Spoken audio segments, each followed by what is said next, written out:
Okay, let's see this question. An alternating voltage V बराबर 220 sin 100 pi t volt is applied to pure resistive load जिसका value दी रही है 50 ओम. The time taken for the current to raise from half to peak value, मतलब कि I note by 2 से I note तक जाने में कितना टाइम लगेगा, हमसे ये चीज पूछी है. तो कंसेप्ट हम लोग यहाँ पर यूज करेंगे, that is the concept of basics of alternating current.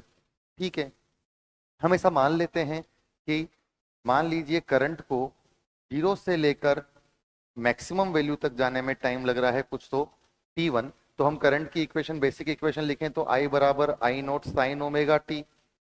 जब टाइम T1 हो जाएगा तो इस I की वैल्यू हो जाएगी मैक्सिमम, मतलब I नोट. तो यहाँ पर इक्वेशन में लिखेंगे तो I नोट बराबर I note sine omega T1. I note से यहाँ पर आई नोट कैंसिल आउट हो जाए, मतलब कि साइन थीटा बराबर 1, मतलब कि थीटा मतलब omega T1 is nothing but pi by 2. That means T1 is nothing but pi by 2 omega. Let's say this is equation number 1. अब हमें चाहिए हाफ से मैक्सिमम. हमने जीरो से मैक्सिमम निकाली, तो हम क्या करते हैं, एक और बार इसी चीज को अप्लाई करते हैं. जब करंट जीरो से हाफ जाए, जब करंट जीरो से हाफ जाए तो मान लेते हैं टाइम लगेगा कुछ तो T2. मान लेते हैं टाइम लगेगा कुछ तो T2. वापस इस सिचुएशन को इक्वेशन में डालें तो डालते हैं कि जब हाफ हो जाएगी तब समय हो रहा होगा कुछ तो T2. इससे ये कैंसिल आउट हो गया, साइन थीटा बराबर 1/2 मतलब कि 30 डिग्री, मतलब कि थीटा मतलब omega T2 is nothing but pi by 6, मतलब कि T2 is nothing but pi by 6 omega. Let's say this is equation number 2. अब हमें जीरो से मैक्सिमम तक का पता है और हाफ से जीरो तक का पता है. तो हाफ से मैक्सिमम तक का वास्तविकता में इन दोनों का डिफरेंस है. तो अगर मैं बात करूं कि साहब हाफ से लेकर मैक्सिमम तक जो टाइम लग रहा होगा वो टाइम वास्तविकता में होना चाहिए T1 माइनस T2. T1 की वैल्यू कितनी है भैया, पाई बाई 2 ओमेगा.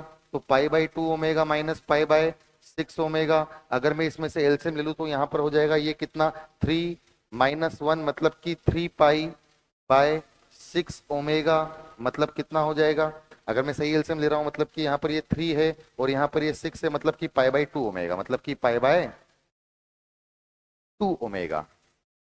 चलिए, अगर इसको लिखूं पाई बाई 2 ओमेगा और अगर 6 ओमेगा को एलसीएम ले लूंगा तो 6 ओमेगा मतलब कि उधर जाएगा 3 ओमे 3 पाई माइनस पाई, मतलब कि सॉरी 2 पाई. माई मिस्टेक, मुझे लग रहा था कुछ कैलकुलेशन मिस्टेक कर रहे हैं.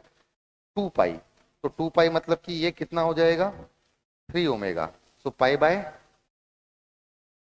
3 omega. So pi by 3 omega time लगा. ओमेगा की वैल्यू हमें दी हुई है कितनी, 100 पाई. तो यहाँ पर इसकी वैल्यू रख देते हैं पाई बाय 100 पाई इंटू 3, मतलब कि 0.3 इंटू 10 की पावर माइनस 2, मतलब कि 0.33 इंटू 10 की पावर माइनस 2, मतलब 3.3 इंटू 10 की पावर माइनस 3, मतलब कि 3.3 मिली सेकेंड आंसर होना चाहिए, which is option number C, जो कि ऑप्शन नंबर कहां पर दिखता है हमें,